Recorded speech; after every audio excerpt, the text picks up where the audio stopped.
যে আদর্শকে ধারণ করে মহান মুক্তিযুদ্ধ হয়েছে, 54 বছর পরেও আমরা সে আদর্শ মহান মুক্তিযুদ্ধের যে লক্ষ্য উদ্দেশ্য ছিল সেটা বাংলাদেশে বাস্তবায়িত হয় নাই। আমরা অনেকগুলো সরকার দেখেছি, কিন্তু শুধুমাত্র বাংলাদেশের সাধারণ মানুষের সম্পদ লুটপাট করা ছাড়া তারা বাংলাদেশের মানুষকে আর কোনো কিছু উপহার দিতে পারে নাই। আজ থেকে 54 বছর আগে আমাদের মহান মুক্তিযুদ্ধের মধ্য দিয়ে বাংলাদেশ নামক একটি রাষ্ট্র পৃথিবীর মানচিত্রে আবির্ভূত হয়েছিল। এই বাংলাদেশকে পৃথিবীর মানচিত্রে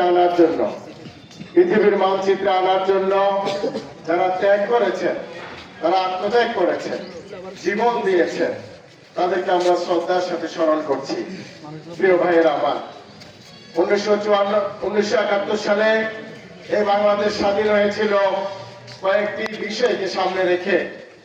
এক নম্বর হলো এদেশের মানুষ কখনো শোষণের শিকার হবে না, এদেশের মানুষ তাদের অধিকার থেকে বঞ্চিত হবে না, এদেশের মানুষ তারা তাদের ন্যায্য অধিকার পাবে, বাংলাদেশ একটি বৈষম্যহীন রাষ্ট্রে পরিণত হবে।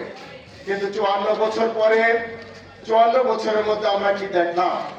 আমরা দেখলাম 54 বছর আগে যে স্পিরিটে, যে আদর্শকে ধারণ করে মহান মুক্তিযুদ্ধ হয়েছে, 54 বছর পরেও আমরা সে আদর্শ মহান মুক্তিযুদ্ধের যে লক্ষ্য উদ্দেশ্য ছিল সেটা বাংলাদেশে বাস্তবায়িত হয় নাই।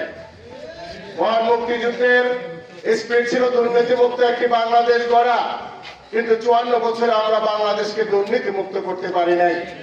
মহান মুক্তিযুদ্ধের চেতনা ছিল বৈষম্যহীন একটি বাংলাদেশ গড়া, 54 বছরে আমরা বাংলাদেশ থেকে বৈষম্য দূর করতে পারি নাই।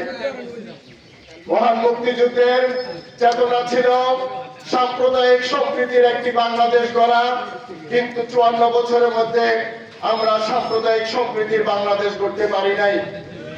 মুক্তিযুদ্ধের চেতনা ছিল অফিসে আদালতে কোনো সুদ থাকবে না, কোনো দুর্নীতি থাকবে না, কোনো ঘুষ থাকবে না, অন্যায় অপরাধ থাকবে না, কিন্তু 54 বছর পরে আমরা বাংলাদেশ থেকে ঘুষ এবং সুদ দূর করতে পারি নাই। প্রিয় ভাইয়েরা আমার, এটার একটাই কারণ, সেটা হলো সৎ নেতৃত্ব আমরা প্রতিষ্ঠা করতে পারি নাই।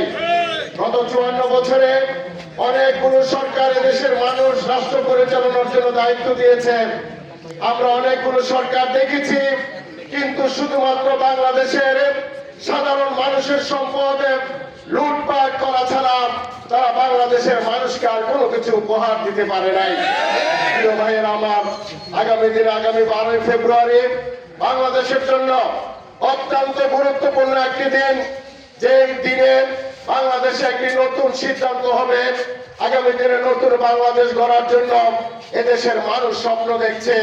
যে স্বপ্ন 54 বছর আগে দেখেছিল, একটি দুর্নীতিমুক্ত রাষ্ট্র গঠন করা, একটি চাঁদাবাজ মুক্ত রাষ্ট্র গঠন করা, একটা সুদ মুক্ত মাদক মুক্ত একটি বাংলাদেশ গড়া, এখনই আমাদের সামনে সে সময়টি এসে দাঁড়িয়েছে। বাংলাদেশ জামাতে ইসলামী সহ 8 দলের নেতৃত্বে আগামী দিনের বাংলাদেশকে কল্যাণমূলক একটি রাষ্ট্র গঠন করার জন্য, দুর্নীতিমুক্ত একটি রাষ্ট্র গঠন করার জন্য, চাঁদাবাজ মুক্ত একটি রাষ্ট্র গঠন করার জন্য 8 দল এখন বদ্ধপরিকর। যার কারণে আগামী দিনের নির্বাচন সবচেয়ে গুরুত্বপূর্ণ বাংলাদেশের কাছে। যে সাম্য, মানবিক, বৈষম্যহীন একটি রাষ্ট্র পাওয়ার কথা ছিল, সরকার পাওয়ার কথা ছিল, বিগত 54 বছরে সেরকম একটি সরকার আজ পর্যন্ত আসেনি। সংগ্রামী বন্ধুগণ, আজকে আমাদেরকে যে বৈষম্য চলছে, যে অন্যায় অনাচার চলছে, যেরকম দুর্নীতি চলছে, এর বিরুদ্ধে আমাদেরকে আজকে ঐক্যবদ্ধ হতে হবে।